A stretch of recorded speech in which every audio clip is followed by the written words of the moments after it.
নমস্কাৰ, আপোনালোকৰ বাবে বহুতে এটা ভাল খবৰ। আপোনালোকে কোনো ধৰণৰ 1600 মিটাৰ নাইবা 3200 মিটাৰ নাইবা 4.8 কিলোমিটাৰ নাইবা 5 কিলোমিটাৰ নদৌৰাকৈ বা লং জাম্প নকৰাকৈ আৰু কোনো ধৰণৰ ৰিটেন টেষ্ট নিদিয়াকৈ এটা চৰকাৰী চাকৰি ল'ব পাৰিব। আপোনালোকে মাত্ৰ এইখিনি পোষ্টত এপ্লাই কৰিলে হৈ যাব। এতিয়া সেই পোষ্টখিনি মুকলি হৈছে ইণ্ডিয়া পোষ্টৰ ফালৰ পৰা।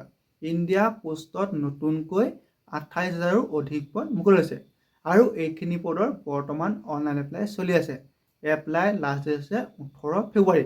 গতিকে আপোনালোকে যদি দৌৰিব নোৱাৰে বা পঢ়া শুনাটো যদি আপুনি অলপ বেয়া, তেন্তে কোনো ধৰণৰ চিন্তা কৰাৰ প্ৰয়োজন নাই। মাত্ৰ আপোনালোকে এপ্লাই কৰি এটা চৰকাৰী চাকৰি ল'ব পাৰিব। গতিকে আপোনালোকে যিসকলে 10 পাছ কৰিছে তেওঁলোকে ইণ্ডিয়া পোষ্টৰ ফালৰ পৰা নতুনকৈ যি 28,000ৰো অধিক পদ মুকলি হৈছে সেইখিনি পোষ্টত এপ্লাই কৰক।